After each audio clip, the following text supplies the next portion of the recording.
Consumers really want to be educated on the products that they're seeing on the live shopping streams. So brands really need to be ready to respond to questions about those products. And also, it's really important that they're able to help people understand more about the brand, everything from its values to what makes it unique. And it's really an opportunity to tell more about that brand's story than just pushing for straight sales.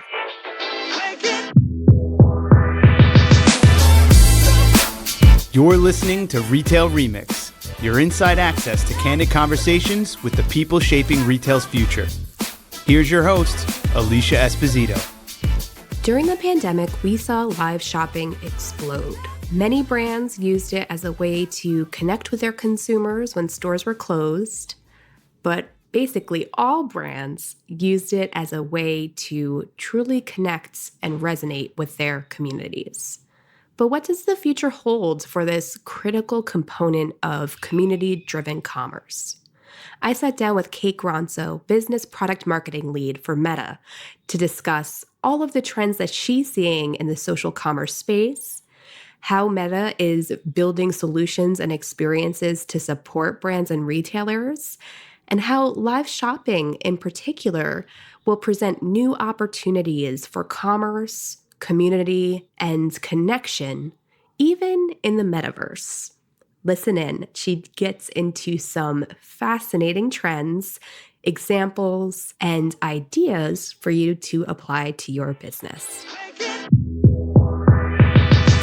Kate, thanks so much for being on the show. It is great to meet you and very excited to talk shop with you today. Hi, Alicia. It's really nice to meet you too. And I'm excited to be on the show with you today. Yeah, so I always like to start these conversations by getting into a little bit about our guests. I think it's important for our audience to have some context about you, your day-to-day, and of course, your expertise. So why don't you share a little bit about your role at Meta and specifically how you support the shopping solutions and experiences, because that's going to be our topic today. Sounds good.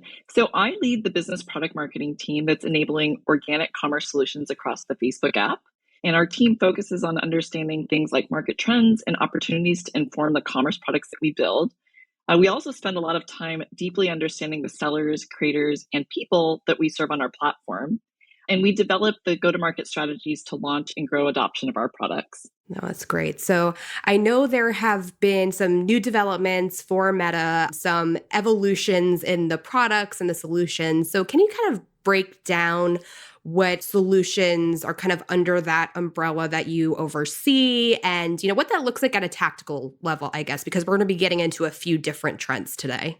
Meta's been in the business of commerce since our founding, starting with providing personalized ads to businesses of all sizes, but also, helping communities buy and sell with Marketplace, and most recently with shops. So shops allow any business to set up a digital storefront on Facebook or Instagram and to reach their customers on the platforms where they're already spending a lot of their time.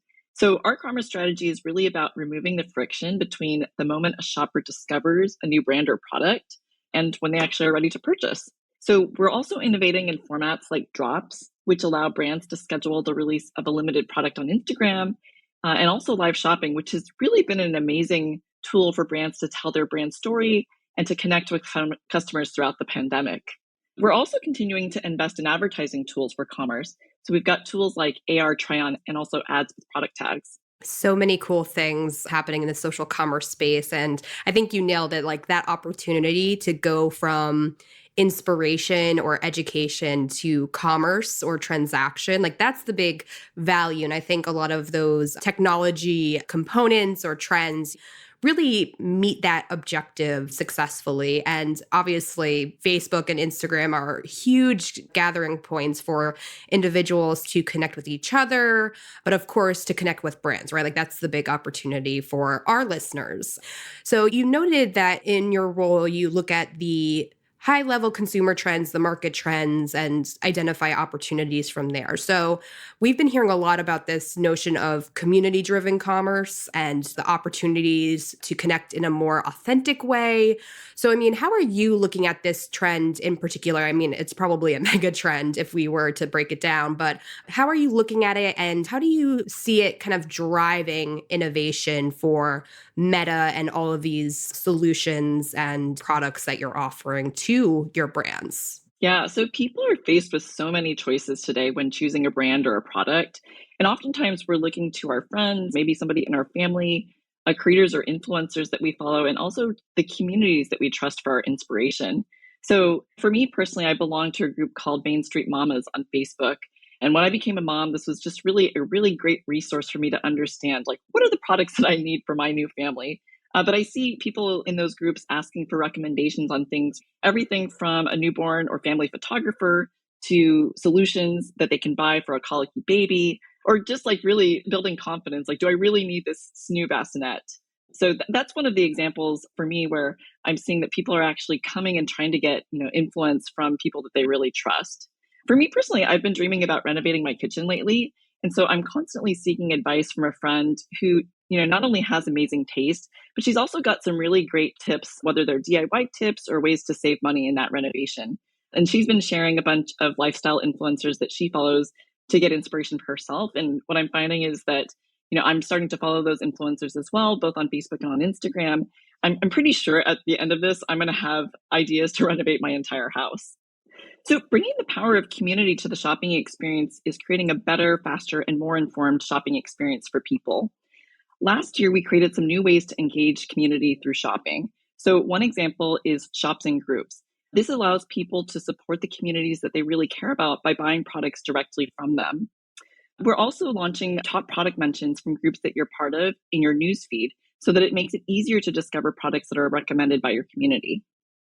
Well, it's excellent. And I love the examples that you brought up. I personally am a member of the Moms of Morris group for my town. It definitely speaks to, I think, the role and importance of community and how trusted those people in our lives are, whether they are our very direct and closest connections and friends, or whether it be someone from our town, and of course, influencers, which I'm glad you really brought up because I feel like influencers do such an incredible job of adding this level of trust and context to products, to brands, to experiences. Like you brought up renovating your kitchen.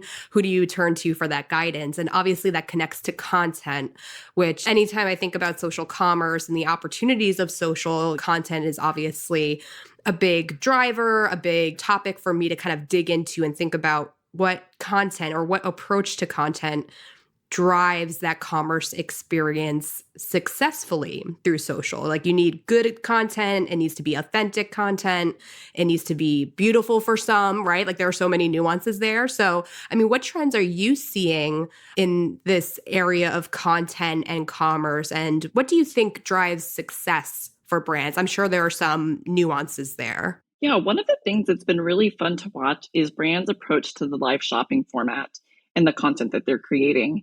So there's really a broad range of approaches. So from highly produced all the way to what I call lo-fi. And sometimes actually that lo-fi content can be even more personal and engaging.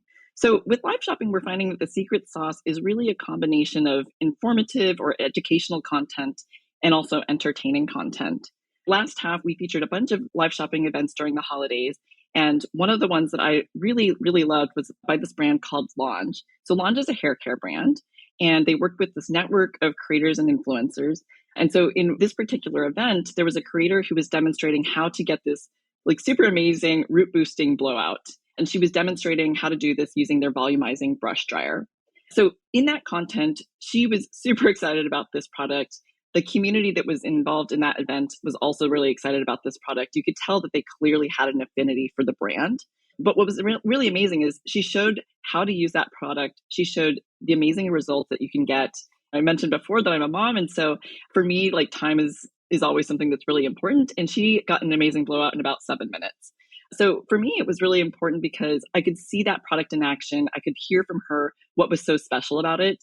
And then the thing that was like the real clincher was she was offering a special value with a bundle.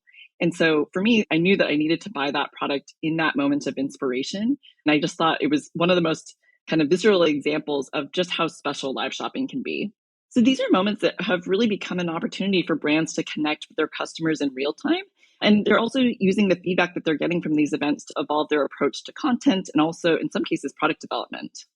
Such a good example. So I'm noticing more and more that there are small and up and coming brands really embracing these channels, in some cases doing a better job of some of the larger brands out there that maybe have the budget or the team size that on surface level we think is necessary for doing social commerce well. But I would love your take, because you're obviously living and breathing this every day. I'm sure you're having your fair share of conversations with brands and retailers. So is this kind of a universal opportunity, like the value and impact of social commerce, community-driven commerce? Is this something that is accessible and possible for all brands, regardless of size or reach or influence? It really is a universal opportunity. With live shopping, this is a trend that was actually led by small businesses who were looking for tools to connect with their customers, in particular as they had to close their physical stores at the beginning of the pandemic.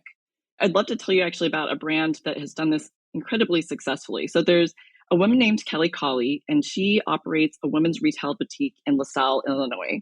So she's been in business for about 17 years. And prior to the pandemic, she was really just focused on her brick and mortar retail business. And one of the reasons that she was so hesitant to come online was that she didn't believe that she would be able to offer the same personalized service online that she was able to deliver in her store. Before COVID hit, her boutique was constantly growing year over year. But once the pandemic hit and her local economy really shut down, she had to completely rethink her business. So Kelly had been using Facebook and Instagram, and she had tested with live before. But when her store closed, she really leaned in and started to experiment with live shopping. And the great thing about this is it's really enabled her to get back in front of her customers. And it's actually increased the number of people that she can reach. So as a business owner, live shopping really was a lifeline for Kelly, not only to keep her in front of her customers, but it also gave something for her team to rally around. Live shopping is a new format for that team, but one of the ways that she helps them to kind of get up to speed was actually providing training for them, getting all of the people who are involved in that content to kind of practice together, critique each other, and it really helped them build morale because everyone was learning what works for them from each other. Kelly has found now that her store is open again, live shopping isn't just driving her e-commerce sales. Those streams are also driving awareness of her physical store. And again, this is a brand that lives in a rural community. But now that she's been doing these streams for a few months, she's now starting to get foot traffic, even from people from bigger cities.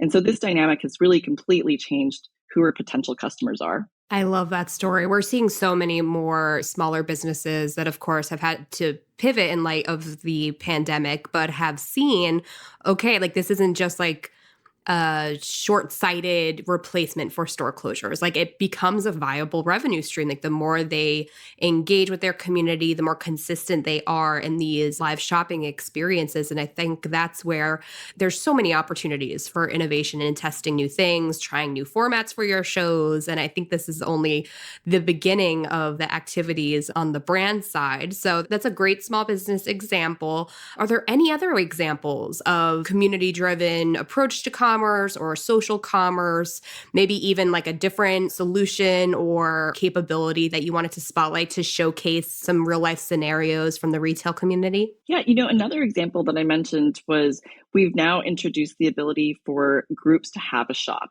And so one example is there's a group called Octonation, and members of Octonation, so Octonation is an octopus fan group, but now members of that group can actually buy stickers and mugs and apparel, so merchandise that represents that group to show their love of octopuses. And those funds can actually go back and to help fund that community. I love that. That really shows that like there are so many different opportunities, and that context of the community really makes an impact. Interested in learning directly from innovative omnichannel brands, disruptive DTC players, boundary-breaking tech leaders, and more? You can at the 2022 Retail Innovation Conference and Expo, taking place in Chicago from May 10 to 12.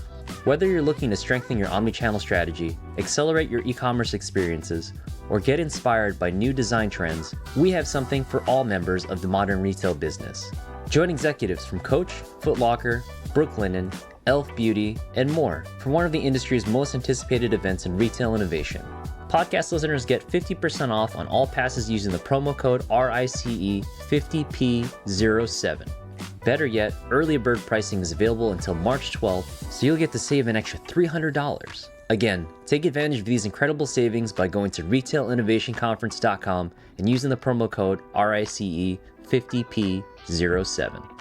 So as we think about the long-term potential and evolution of live shopping in particular, for example, what's kind of on your mind as someone who plays such a key role in driving innovation and advancement within Meta? What are you seeing consumers really want that retailers should take note of in terms of live shopping in particular? Because there are so many ways, I feel like, to host a live shopping experience, implement it. And we've already seen like a few different approaches depending on like the size and category. But are there any key best practices or considerations that you may be able to distill from a few examples? Yeah, so consumers really want to be educated on the products that they're seeing on the live shopping streams. So brands really need to be ready to respond to questions about those products. And also, it's really important that they're able to help people understand more about the brand, everything from its values to what makes it unique. And it's really an opportunity to tell more about that brand story than just pushing for straight sales. So you asked a little bit about some best practices. And the way that we think about this is as brands are experimenting with the live shopping format, we're recommending that they kind of think about this in a couple of stages. So one is in planning, next in promotion, and then really just in testing and learning.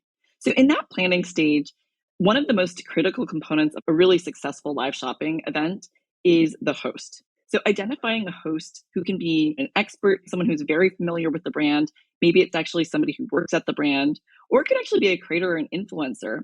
Picking the host is really important. And the thing that's really important is that they're very familiar with the brand. They can speak very authentically to the brand and the products that they're representing, and that they can answer potential viewer questions as well.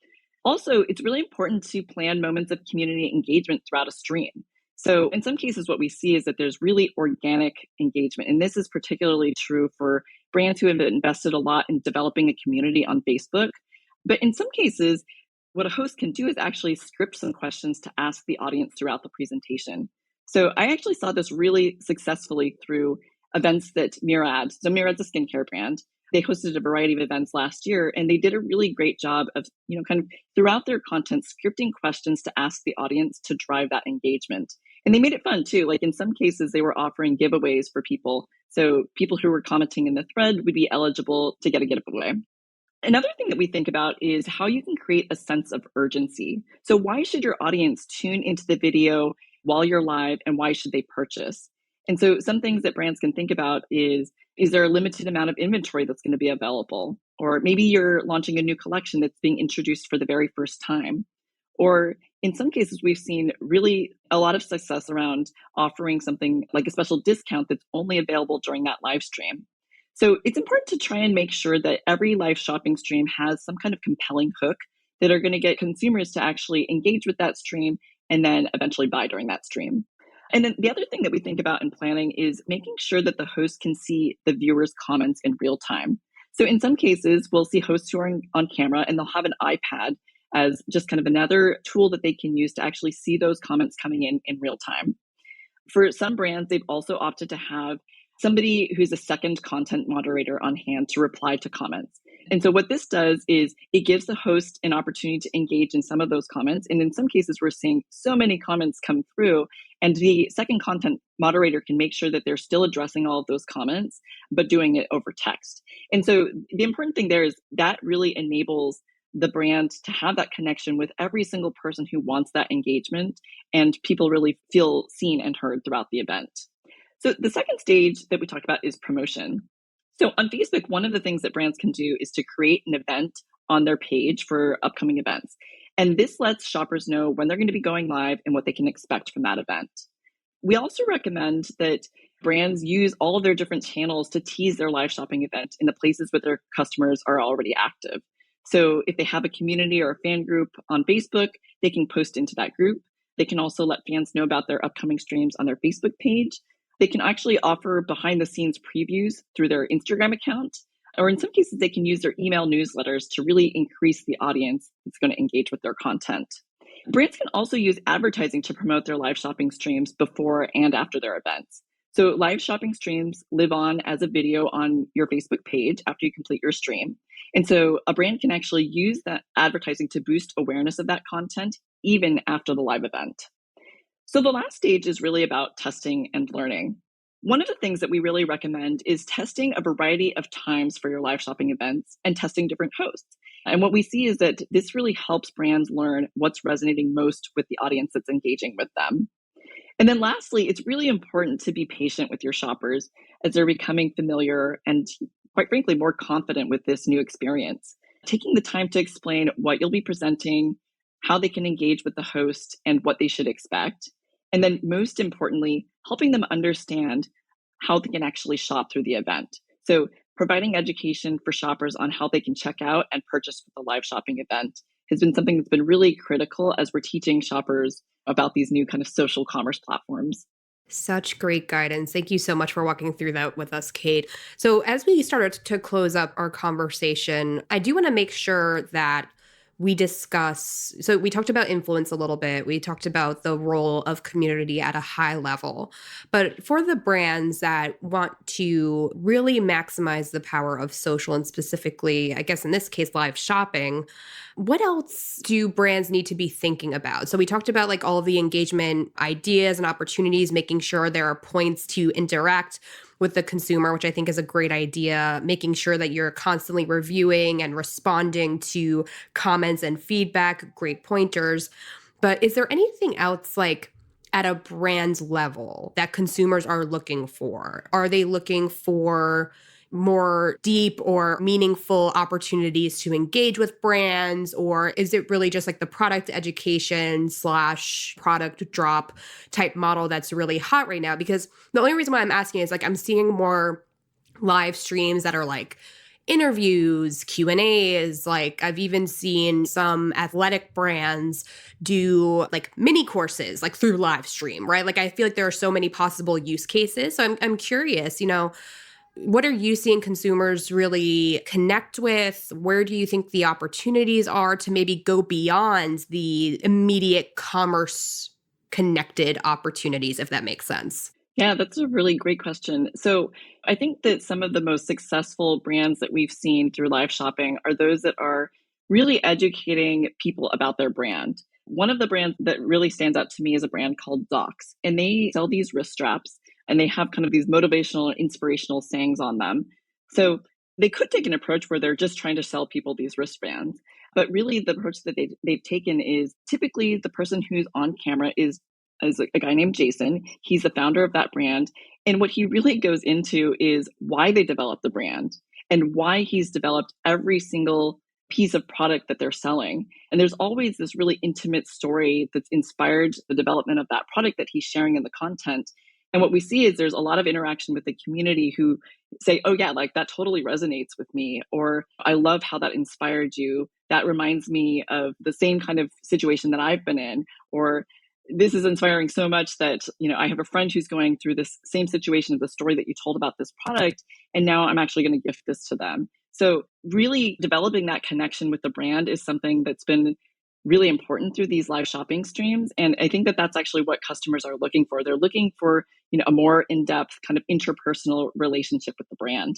Yeah, for sure. It seems like it's definitely a big opportunity for mission-based brands or values-driven brands, especially if like it requires a layered conversation or layered context, to the product, right? Like, so thinking about like sustainable brands, like not just, the mission and the values of the brand, but like how it's made, like why they decided to do that. I feel like consumers are being more intentional about a lot of their purchase decisions. So video and live shopping in particular kind of allows that moment to connect and really resonate and create those aha moments, so to speak, that build the trust and build the credibility that so many brands are looking to solidify through social. But this has been so incredible. I loved hearing all of these great examples of social commerce and live shopping in particular. And I think this is only the beginning. Like, honestly, over the past year, I've been so impressed at the innovation and the improvements that have been made for social commerce capabilities. But of course, I'm always thinking about what's next, what's possible. So how is Meta kind of contributing to the future possibilities for social commerce? Like what technologies or trends do you believe will be included in the social commerce story moving forward? Is there anything in particular that you're keeping an eye on? So what excites me most about the commerce work that we're doing today is that it's really going to be the foundation for what shopping will look like in the metaverse. So immersive formats like live shopping are providing an early glimmer into the types of experiences that are going to be possible in the future. And brands that are leaning into social commerce today are going to have a head start on their peers when it comes to designing those shopping experiences in the metaverse. So today, I'm excited about the continued investments that we're making for communities, which are helping to guide and inform the shopping experience on our platforms. Awesome. Well, for now, Kate, thank you so much again for taking the time out and for sharing your perspectives on the evolution of social commerce. Of course, all of the work that Meta is doing to support brand social commerce goals. Thank you again so much for taking the time out to speak with me. Thanks so much for having me. And to all of you listening, if you have any follow-up questions for Kate or simply want to discuss some social commerce lessons, best practices, we would love to hear from you. Please drop us a line on Twitter at @RTouchpoints or on LinkedIn at Retail Touchpoints. And we'd love to hear what you think about this episode. Go to your preferred podcast player, whether it's Spotify, Stitcher, Apple Podcasts. Leave us a rating and review. Let us know what you liked and what you'd like to learn more about. Thanks again, everyone, and we'll see you next time. Take care. Thanks for listening to this episode of Retail Remix. Be sure to subscribe so you never miss an episode. You can find us on your favorite podcast player. Until next time, keep mixing it up.